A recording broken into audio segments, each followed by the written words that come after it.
can tell me, as we continue with chapter 16, World War II, who can tell me some of these key terms? Who were the Axis powers? Tristan C., you just told them to me. Who are the Axis powers? The Axis powers are Germany, Italy, and Japan. Yes, Germany, Italy, and Japan were the big major ones. Were there others? Yep, but those were the three big major. Who were the three big major allies? Nathan. The three big major allies were Great Britain, the Soviet Union, and the USA. Great Britain, the Soviet Union, and the United States. What is a civilian, Caitlin? A person not on active military duty during the war. Yes, a person not in active military duty during the war. What is the home front, Izzy? The area of civilian activity during a war. The area of civilian activity during the war. So not where the fighting is happening, where the civilians live back home. What does it mean to ration stuff? Naomi. Limiting the amount of things, the food or materials that someone can purchase. So when you go to the store and you see the sign up, we've seen it for the toilet paper, we've seen it for the bottled water, we've seen it for Clorox wipes, we've seen it for hand sanitizers in just the last year, 2 years. There'll be signs up saying limit 1 per customer, limit 2 per customer. That is rationing. So we've done that in recent times. World War II, it was to the extreme. We learned yesterday how they needed to have the ration points, and everything was so many points, and they only had so many points that they could use in a week. So it was much more extreme. Leah.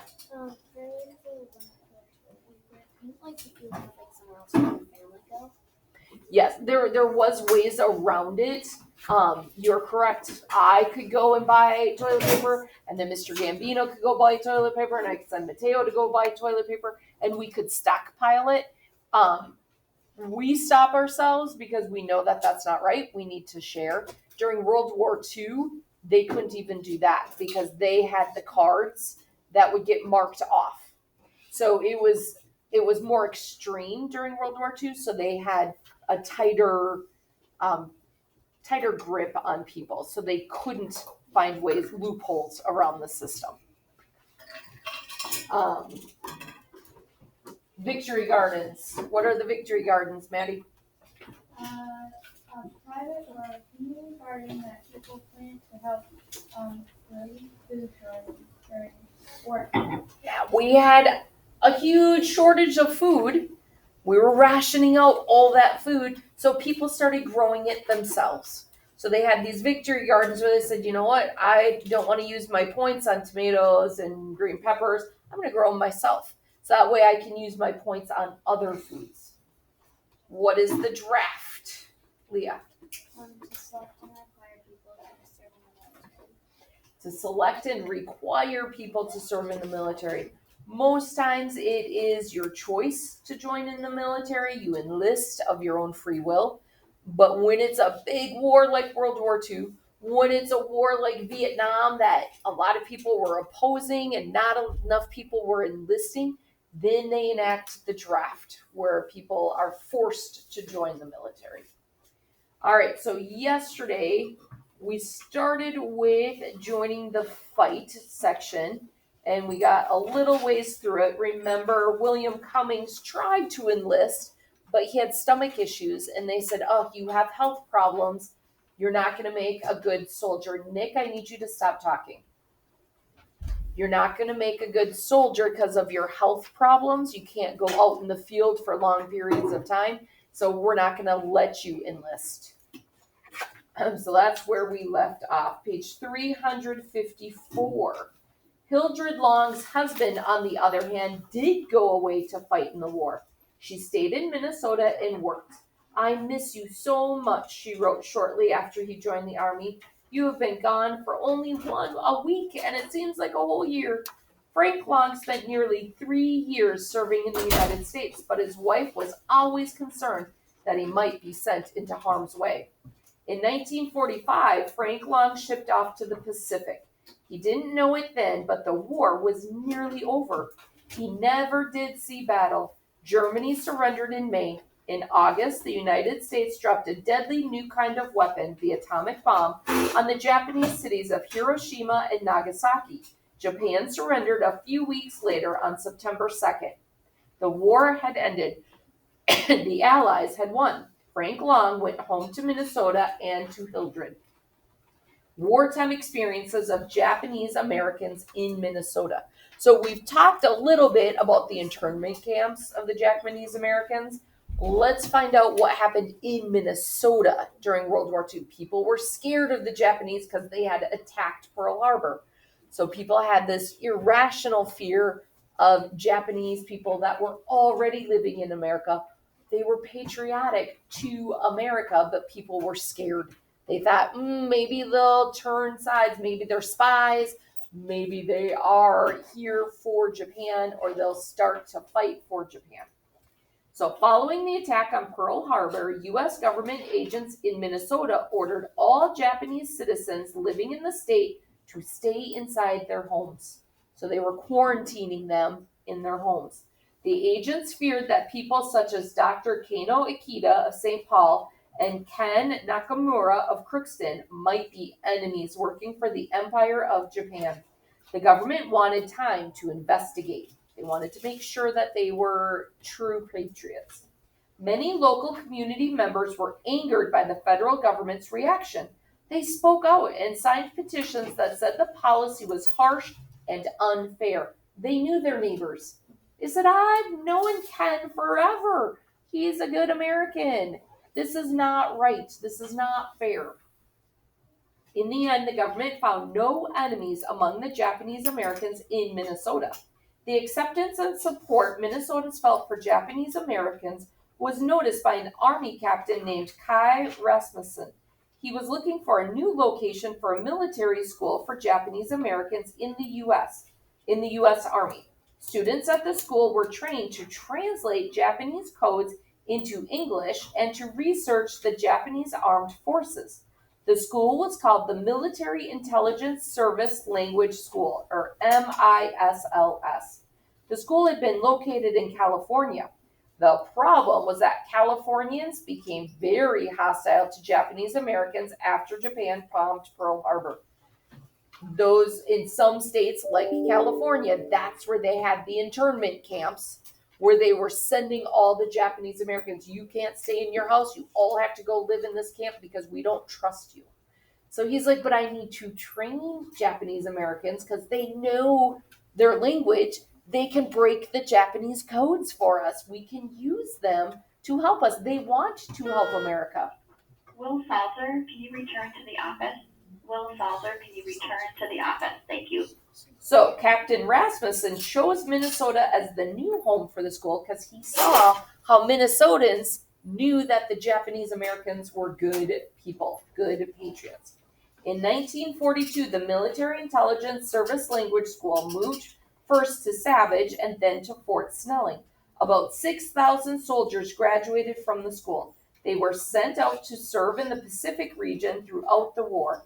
After the war, the school was moved back to California, where Army language schools still exist today.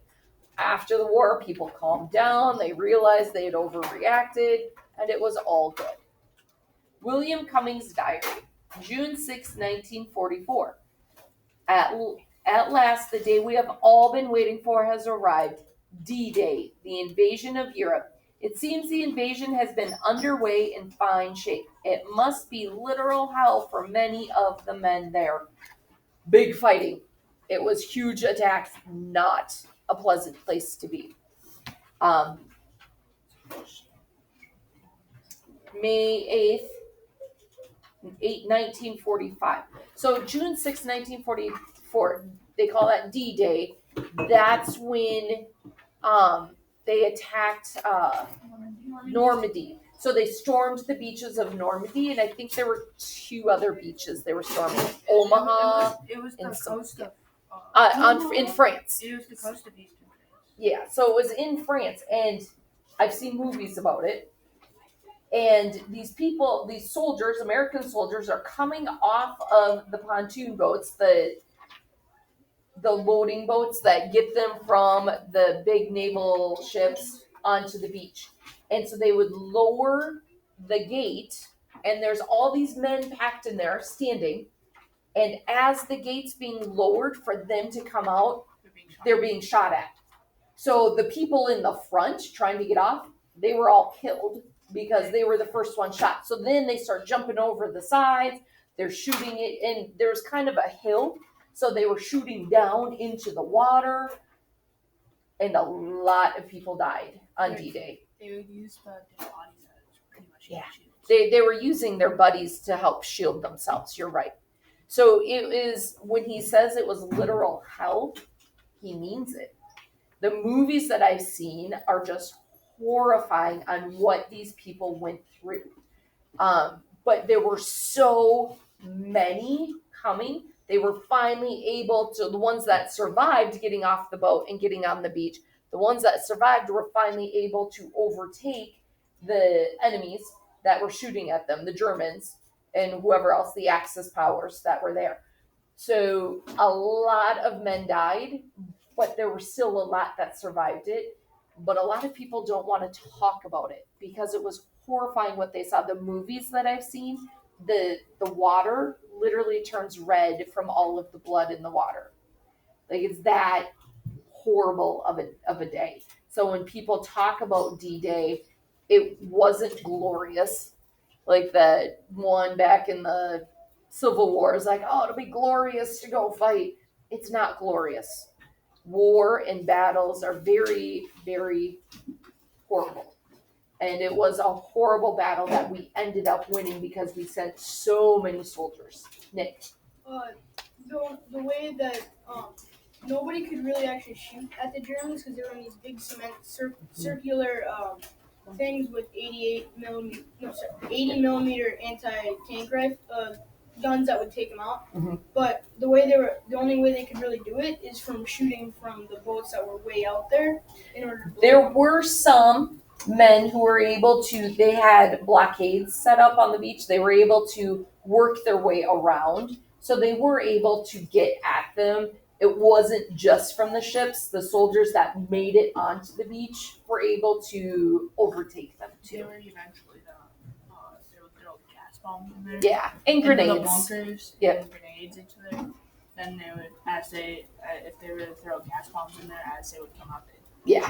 So there were ways that they were able to finally, but they had to be able to get close enough to throw the grenades and the gas bombs. So yeah, it took a while. All right, so victory in Europe, VE, May 8th, 1945. All the sirens, whistles, and bells blew and rang. Much emphasis was made that we have a lot to do yet with the war with Japan. VE Day has been different than I thought it would be. It was a gradual affair. So it wasn't, oh, we've won, everybody surrendered. Germany surrendered, but Japan hadn't surrendered yet. So it wasn't all the Axis powers surrendered at one time and the war was over. It was a gradual. Italy, they, gosh, I don't remember which year it was, but they were able to overthrow Mussolini, and they ended up joining the Axis, or the Allies. So they were able to get Mussolini out of office. I think he was killed. Pretty sure he was killed. And so they joined the Allies. So they didn't have to surrender to us. Once Mussolini was taken care of, they wanted to join because life there was not pretty. Mr. Gambino's dad was a little boy during World War II. And he remembers, he's told us stories about what it was like in his little town in Sicily when the American soldiers came through, and everybody was cheering and so excited that the Americans were there to liberate them because they didn't like what Mussolini was doing.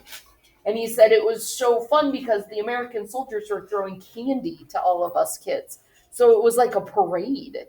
And they were just so ecstatic to have the Americans there because they knew it was going to get better.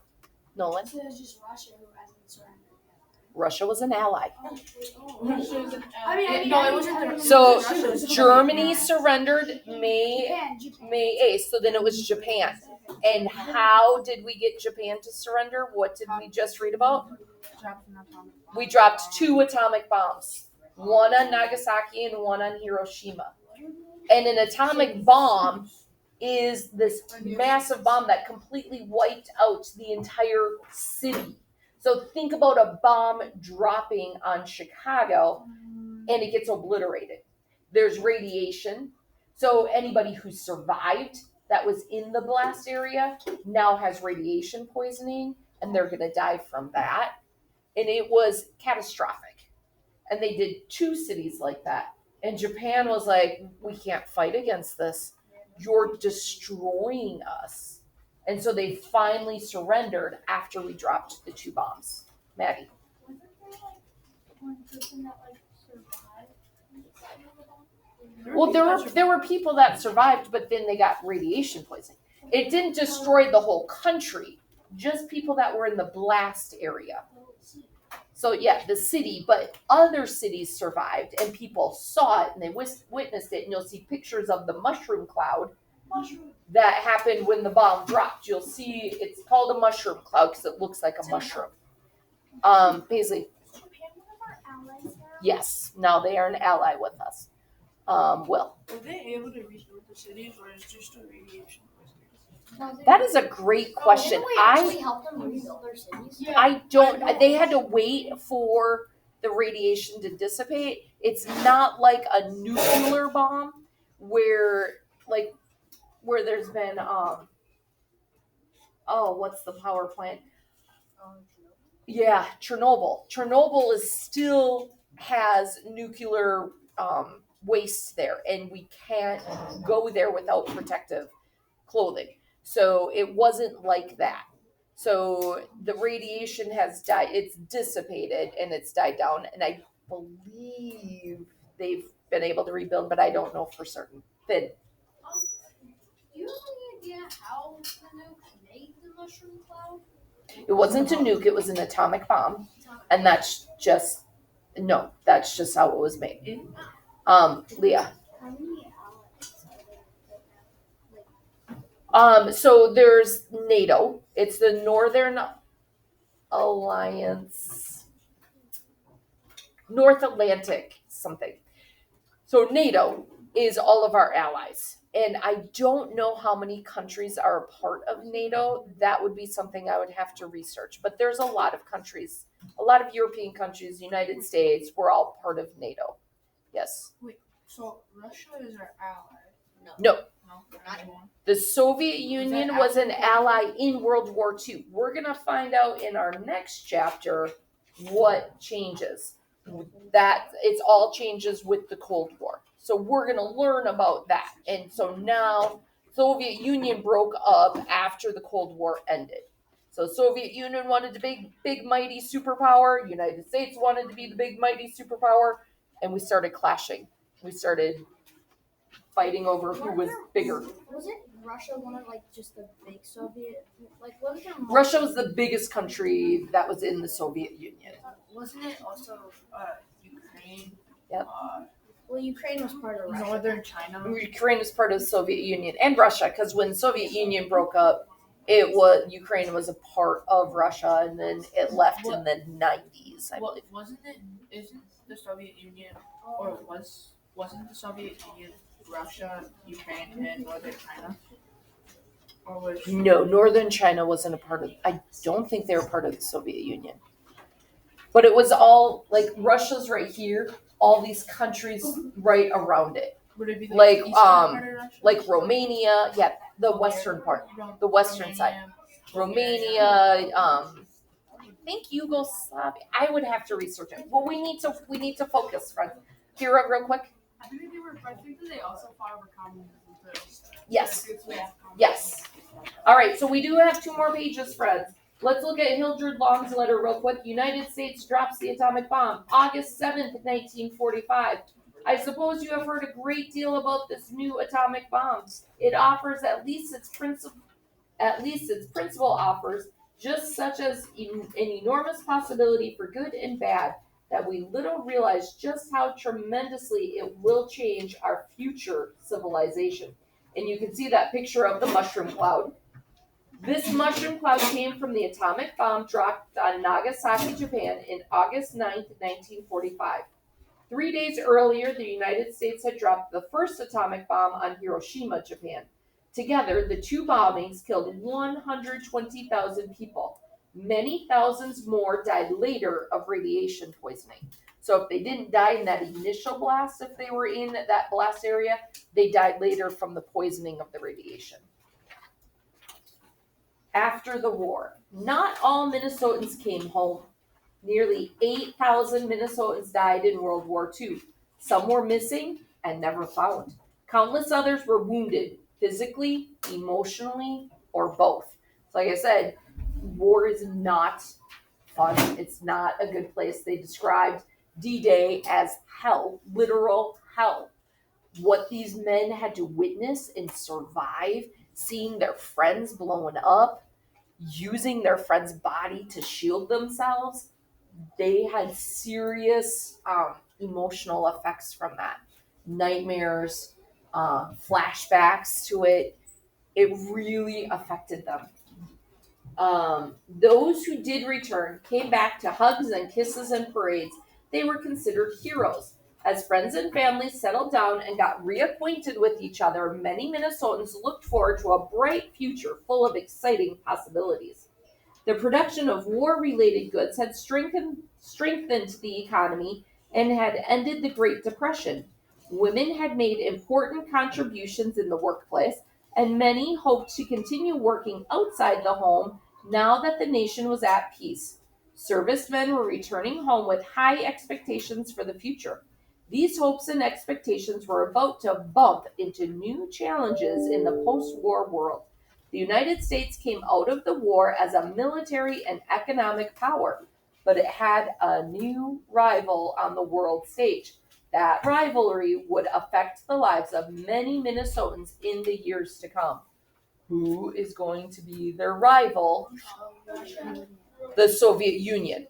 So at this time, it was called the Soviet Union. So we both were allies in World War II, and we're going to find out in the next chapter what changes. So let's look at the blue boxes. A soldier's story. Leland Roberg of Northfield, Minnesota was 21 years old when he arrived in France in August of 1944.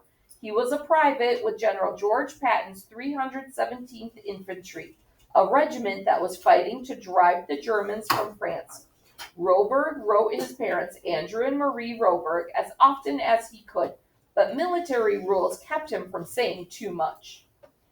I'm looking at the time, and I am going to have you just read his little excerpts on your own and work on your chapter comprehension page.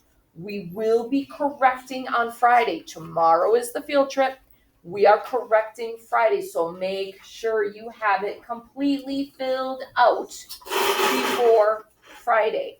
For my friends at home, we hope you are well, and we hope to see you soon. Have a good day.